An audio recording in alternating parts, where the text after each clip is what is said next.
नालागढ़ उपमंडल के पंचायत प्रधान ने अन्य पंचायत प्रधानों के लिए एक लक्ष्य निर्धारित कर दिया है।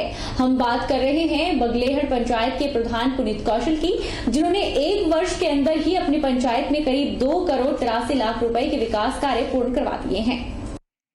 नालागढ़ उपमंडल के बगलेहड़ पंचायत के प्रधान पुनीत कौशल ने अपनी पंचायत में शिक्षा और युवाओं को नशे से दूर रखने के लिए कुछ ऐसे कार्य अपनी पंचायत में किए जिससे आने वाले समय में पंचायत के युवाओं के लिए यह कार्य मददगार साबित होंगे। बगलेहड़ पंचायत में करीब 6 स्कूल हैं, जिसमें से एक स्कूल को पंचायत प्रधान ने गोद भी ले रखा है। पंचायत के स्कूलों के लिए करीब 2.25 करोड़ की धनराशि स्वीकृत करवा दी है। जिन स्कूलों में आज से पहले ना तो शौचालय बने हुए थे और ना ही बच्चों के बैठने की उचित व्यवस्था थी, अब वहां पर शौचालय और स्कूलों के कमरे बनकर तैयार हो गए हैं और कुछ का कार्य जल्द शुरू होगा। स्कूल बिल्डिंग के लिए 54 लाख रुपए स्वीकृत करवाए गए हैं और आउटडोर जिम के लिए 2 लाख रुपए स्वीकृत करवाए गए हैं। जो विकास कार्यों की बात है तो विकास कार्य हमारे लगभग 2 करोड़ 83 लाख 24 हज़ार रुपये के जो विकास कार्य है हम लोगों ने जनता को ये समर्पित किए हैं 1 साल के कार्यकाल के अंदर, और जिसमें हमारा 15 FC है, नियर अबाउट 12-13 लाख रुपए हमारा 15 FC का था। और सबसे ज़्यादा मेरा मेन फोकस यहाँ पे स्कूल्स के अंदर रहा है। स्कूल्स के अंदर नियर अबाउट 35 लाख हम लोगों ने अपने स्कूलों के अंदर ये कार्य करवाए हैं और जो कम्प्लीशन भी हो चुके हैं। और नियर अबाउट 56 लाख 56 लाख रुपया हाल ही में हमारे को माननीय मुख्यमंत्री जी के आशीर्वाद से शिक्षा विभाग से अभी स्वीकृत हुआ है, जो कि हमारे गांव पड़ता है पल्ली में हाई स्कूल के लिए 54 लाख रुपए की वहाँ बिल्डिंग फंड है और 2 लाख रुपए का ओपन जिम है। और उसके बाद हम लोगों ने जैसे हमारे की हाल ही में यहाँ पे जो गरीब लोग हैं उनके लिए हमने कैटल शेड, मनरेगा के कार्य, लैंड डेवलपमेंट और श्रम कार्ड्स नियर अबाउट 500 हमने बनाए हैं। यहाँ पे हिम केयर कार्ड 400 के करीब हम लोगों ने यहाँ पंचायत घर में बनाए हैं। तो हमारे यहाँ प्रधान स्कूल में आए हुए आज पुनीत कौशल जी, जो बहुत ही खुश मैन है। इनका कार्य बहुत संतुष्ट है, सभी लोग बड़े खुश हैं इनके कार्य से। तो जब ये प्रधान बने तो हमारे स्कूल में आए तो हमारे स्कूल में कुछ समस्याएं थी कि जैसे हमारे यहाँ क्लासरूम की समस्या थी, क्योंकि हमारा हाई स्कूल बना है तो हाई स्कूल की कोई बिल्डिंग नहीं आई थी। तो हमने इनको स्कूल में बुला के अपनी प्रॉब्लम बताई थी। तो इन्होंने हमें बड़ा खुशी हुई कि इन्होंने बहुत जल्दी बहुत ही कम समय में हमारे स्कूल के लिए इन्होंने 55 लाख 24 हज़ार रुपया जो है वो हाई स्कूल की बिल्डिंग के लिए सैंक्शन कराया है। सराज विधानसभा क्षेत्र में कांग्रेस पार्टी ने 10,000 नए सदस्यों को पार्टी के साथ जोड़ने का लक्ष्य रखा है। यह जानकारी हिमाचल प्रदेश कांग्रेस कमेटी के महासचिव एवं पूर्व में सराज से कांग्रेस प्रत्याशी रहे चेतराम ठाकुर ने पंडोह में दी। हिमाचल प्रदेश कांग्रेस कमेटी के महासचिव चेतराम ठाकुर ने पंडोह में सराज ब्लॉक कांग्रेस कमेटी के विभिन्न अग्रणी संगठनों के पदाधिकारियों के साथ समीक्षा बैठक की और उन्हें आगामी 2 महीनों के लिए लक्ष्य दिए। सभी अग्रणी संगठनों के पदाधिकारियों को निर्देश दिए गए कि वे 2 महीनों के अंदर अपने संगठन के साथ 500 नए लोगों को जोड़ेंगे। बूथ स्तर पर नए सिरे से कमेटियां का गठन किया जाएगा ताकि आगामी विधानसभा चुनावों के लिए संगठन को पूरी तरह से मजबूत किया जा सके। कि सराज चुनाव हल्के में मंडल कांग्रेस की स्थिति क्या है, महिला कांग्रेस की स्थिति क्या है, यूथ कांग्रेस की स्थिति क्या है और सभी पंचायती राज संगठन की स्थिति क्या है, सेवा दल की क्या है और इंटेक की स्थिति क्या है, ओबीसी सेल की स्थिति क्या है, इनके बारे में हमने एक टारगेट निर्धारित किया कि आने वाले समय के लिए 2 महीने के अंदर हमारे सभी संगठन जो है 500 जो कार्यकर्ता तैयार करेंगे अपने संगठन के लिए और हर बूथ में जो है कमेटियां जो है नए सिरे से गठित की जाएगी। और दूसरे हमारे जो मेंबरशिप का जो अभियान चला हुआ है पूरे हिमाचल प्रदेश का, उसका भी मैं प्रभारी हूँ। तो उस नाते भी हमने इस मीटिंग में कहा हुआ है कि सराज चुनाव क्षेत्र में 10,000 कांग्रेस पार्टी की मेंबरशिप करनी है। तो ये सारे लक्ष्यों को लेकर के ताकि आने वाला समय जो 2022 में कांग्रेस में का जो चुनाव होंगे उसके लिए हमारे सब संगठन जो है मेंटली और फिजिकली हर तरीके से तैयार रहे। हिमाचल प्रदेश में बढ़ती ठंड के कारण ऊपरी पहाड़ी इलाकों के साथ साथ मैदानी क्षेत्रों में भी सर्द मौसम की हरारत महसूस की जा रही है। प्रदेश के एकमात्र मैदानी जिले ऊना में भी ठंड अपना असर दिखाती नजर आ रही है। मकर संक्रांति के बाद जनवरी का तीसरा सप्ताह बीत चुका है, लेकिन इसके बावजूद यहाँ भी ठंड के प्रकोप में कोई कमी का आसार हाल फिलहाल दिखाई देते नजर नहीं आ रहे। प्रदेश के एकमात्र मैदानी जिले ऊना में ठंड अपना असर दिखाती नजर आ रही है। दिन का अधिकतम तापमान लगभग 12 डिग्री के आसपास बना हुआ है। यही कारण है कि जिले के बाजारों में लोग कम ही नजर आ रहे हैं और इसका सीधा असर व्यापार पर भी पड़ता दिखाई दे रहा है। शहर के बाजार सूने सूने से और गलियां वीरान दिखाई दे रही है। स्थानीय लोगों के साथ साथ कारोबारी भी मंदी के कारण जगह जगह झुंड बनाकर आग का अलाव सेकते नजर आए। इन लोगों की माने तो कोरोना के कारण पहले ही बाजारों में ग्राहक कम है, लेकिन अब कोरोना के बढ़ते मामले के चलते सरकार द्वारा दुकानों का समय 6:30 बजे का कर दिया है, जिसका सीधा असर उनके कारोबार पर पड़ रहा है। कारोबारी कहते हैं कि शाम के समय ग्राहक बाजार में सामान की खरीदारी करने के लिए निकलता है, लेकिन शाम 6:30 बजे बाजार बंद हो जाने के कारण उनके कारोबार पर असर पड़ रहा है। एक तो सर्दी बहुत ज्यादा हो रही है, ऊपर से ये कोरोना का कहर।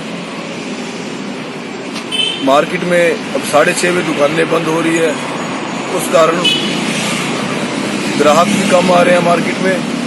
और दूसरा ये 6:30 बजे जो मार्केट बंद हो रही है उसके कारण भी बहुत हमारे व्यापार में प्रभाव पड़ रहा है। सर्दी बहुत ज़्यादा है जी। सर्दी हम देखो आग जला के बैठे हुए हैं। कारोबार जो बहुत ठंडा है, दुकानें भी 6:30 बजे बंद हो जाती है। हमें हमारी जो सरकार से रिक्वेस्ट है कि दुकानों का टाइम बढ़ाया जाए, क्योंकि जो एम्प्लॉइज या वर्कर है 5 या 6 बजे छुट्टी करके आते हैं और दुकानें हमारी 6:30 बजे बंद हो जाती है। तो मेरे सरकार से यही रिक्वेस्ट है कि जो हमारा कारोबार बहुत प्रभावित हो रहा है, जो दुकानों का टाइम है वो शाम को 8 बजे तक किया जाए। उधर गर्म कपड़े का कारोबार करने वाले व्यापारियों की माने तो कोरोना के कारण पहले ही बाजार सुने थे, लेकिन बढ़ रही सर्दी से व्यापार में पहले के मुकाबले थोड़ी तेजी देखने को मिली है। लेकिन बाजार बंद करने के समय को 6:30 बजे तक सीमित किए जाने के कारण कारोबार पर असर पड़ रहा है। इसी को देखते हुए कारोबारियों ने सरकार से रात 8 बजे तक निर्धारित किए जाने की मांग की है। थोड़ा कारोबार में तेजी आने की संभावना थी, लेकिन 6:30 बजे जो मार्केट बंद हो रही है उस कारण जो कारोबार का हमारा समय है, हमारा शाम को ही होता है। शहरी ग्राहक है वो शाम को ही आता है, सारा दिन तो काम होता नहीं है। तो 6:30 बजे से 8 बजे तक अगर हो जाए, खुल जाए मार्केट तो अच्छा रहेगा। उत्तराखंड में संत नरसिंहानंद स्वामी की गिरफ्तारी को लेकर हिमाचल प्रदेश में भी साधु संत मुखर हो उठे हैं। प्रदेश के ऊना में साधु संत समाज ने डीएम के माध्यम से प्रधानमंत्री को ज्ञापन भेजकर नरसिंहानंद की रिहाई करने की मांग की है। हरिद्वार में उत्तराखंड प्रशासन द्वारा संत महामंडलेश्वर स्वामी नरसिंहानंद गिरी की गिरफ्तारी के विरुद्ध देश भर में संत समाज एकजुट होकर मुखर हो चला है। उत्तराखंड में नरसिंहानंद स्वामी को उनके 3 दिन के अनशन के दौरान रात के अंधेरे में ही सोते हुए गिरफ्तार कर लिया गया था। आरोप है कि उनके समर्थकों पर लाठीचार्ज भी किया गया। इसके विरोध में सारे भारत में संत समाज द्वारा देश के प्रधानमंत्री के नाम विरोध पत्र दिए जा रहे हैं। इसी कड़ी में हिमाचल प्रदेश के ऊना में भी संत समाज स्वामी की रिहाई के लिए आगे आया और जिले के डीएम के माध्यम से प्रधानमंत्री को ज्ञापन भेजकर स्वामी की रिहाई सुनिश्चित करने की मांग की। संत समाज का आरोप है कि नरसिंहानंद स्वामी को उत्तराखंड प्रशासन द्वारा जबरन बल प्रयोग कर गिरफ्तार किया गया है।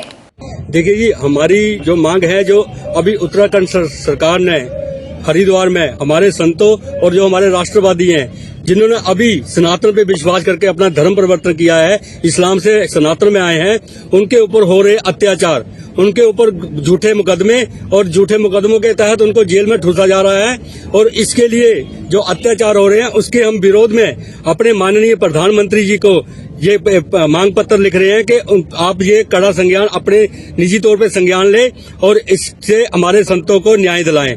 हम आज अपने नरसिंहानंद सरस्वती जी महाराज की गिरफ्तारी के विरोध में यहाँ ज्ञापन देने आए हैं। हम स्पेशल प्रधानमंत्री जी को डीसी के थ्रू ये ज्ञापन देंगे कि हे प्रधानमंत्री जी, आप इस षड्यंत्र को समझिए।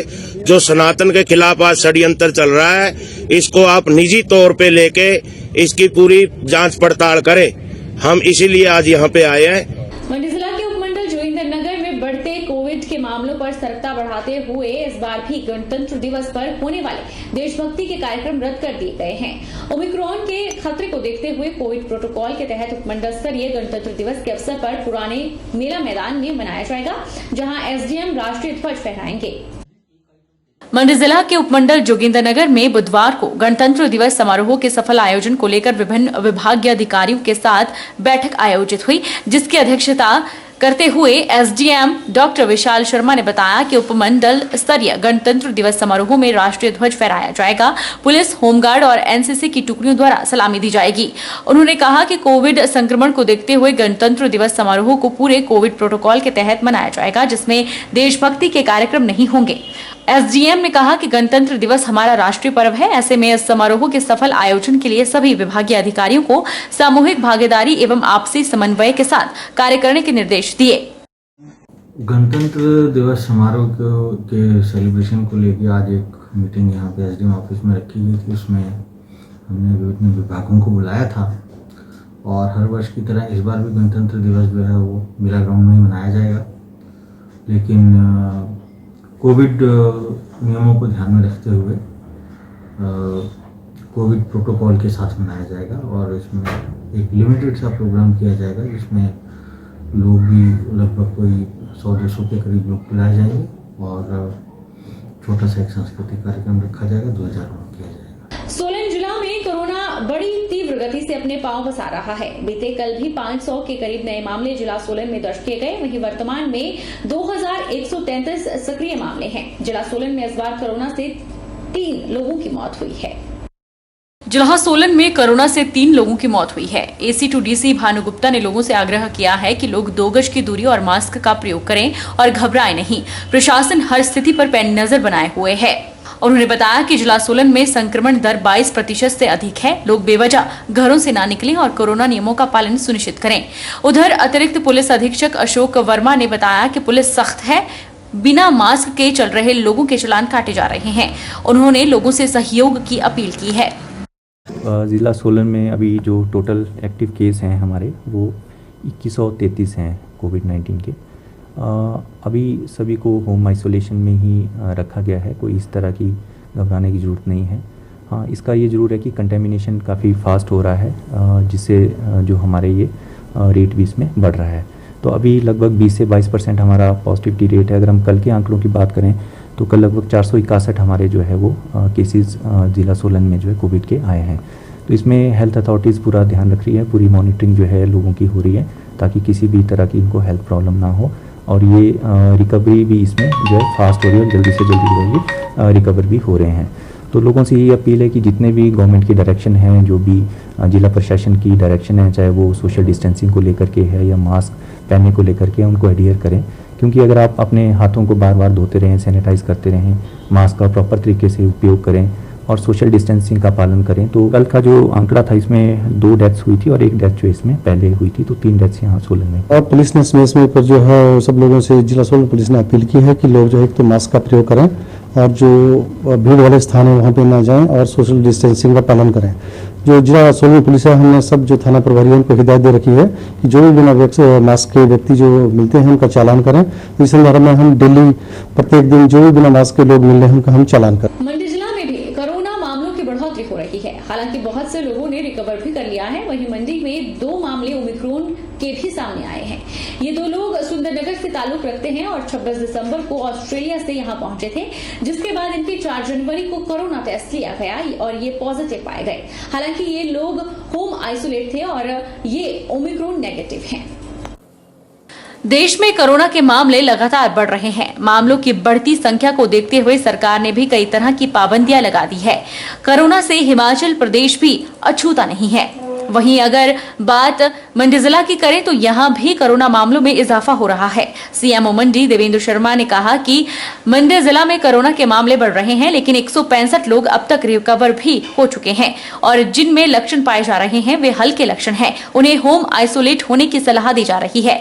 साथ ही उन्होंने बताया कि जिला में 2 मामले ओमिक्रॉन के भी पेश आए हैं। ये 2 लोग सुंदरनगर से ताल्लुक रखते हैं और 26 दिसंबर को ऑस्ट्रेलिया से यहाँ पहुंचे थे। कुछ दिन आइसोलेशन में रहने के बाद बाद 4 जनवरी को कोरोना टेस्ट लिया गया और सैंपल को दिल्ली भेजा गया। रिपोर्ट पिछले कल आई है, जिनमें ये ओमिक्रॉन पॉजिटिव पाए गए थे। हालांकि ये लोग होम आइसोलेट थे और अब ये ओमिक्रॉन नेगेटिव हैं। स्थिति आज की दिनांक में मंडी की है, उसमें पिछले 4-5 दिनों से काफ़ी कोविड रोगियों की संख्या में उछाल आया है। जैसे परसों 312 पॉजिटिव केस आए थे पूरे मंडी जिला में, पिछले कल 439 आ गए थे। परंतु उसके साथ साथ रिकवरी भी काफ़ी अच्छी हो रही है। जैसे कल 145 लोगों को रिकवरी हो गई थी उनकी, और आज 165 लोगों की रिकवरी हो चुकी है। तो संख्या में तो काफ़ी उछाल आया है, परंतु जो इस बार जो लक्षण है वो उतने ज़्यादा गंभीर नहीं है। हल्के लक्षण के साथ ये वायरस एक्ट कर रहा है। और अभी पिछले कल हमारे पास 2 केस मंडी जिला में ओमिक्रॉन के भी जो जीनोमिक सीक्वेंसिंग के लिए जिनके सैंपल गए थे वो ओमिक्रॉन उनमें पाया गया। ये जो 2 रोगी थे ये सुंदरनगर से संबंध रखते थे और 26 दिसंबर को ऑस्ट्रेलिया से यहाँ पे पहुँचे थे, और 1 हफ्ते तक इनको क्वारंटाइन करके 4 जनवरी को इनका टेस्ट लिया गया था, जिसमें PCR पॉजिटिव पाए गए थे। और जब जैसा कि गाइडलाइन के मुताबिक जो फॉरेन ट्रैवलिंग करके जो पेशेंट आता है और PCR पॉजिटिव निकलता है उसकी जीनोमिक सीक्वेंसिंग कराई जाती है। इसमें एक एकेडमिक इंटरेस्ट रहता है कि ये देखना है कि कहीं ओमिक्रॉन तो नहीं है। तो अभी परसों इनकी रिपोर्ट आई, दिल्ली में जो NCDC में जो लैब है वहाँ पे टेस्टिंग के लिए गए थे सैंपल, तो उसमें ओमिक्रॉन पाए गए हैं। परंतु ये साथ साथ 4 तारीख को PCR पॉजिटिव पाए गए थे, उसके बाद 10 दिन तक ये होम आइसोलेटेड थे, तो ये रिकवर भी हो चुके हैं। और इनके जो 3-4 घर में कंटैक्ट्स थे वो भी सभी नेगेटिव थे। वक्त तो चला है एक छोटे से ब्रेक का, ब्रेक के बाद फॉर नॉटिंग के।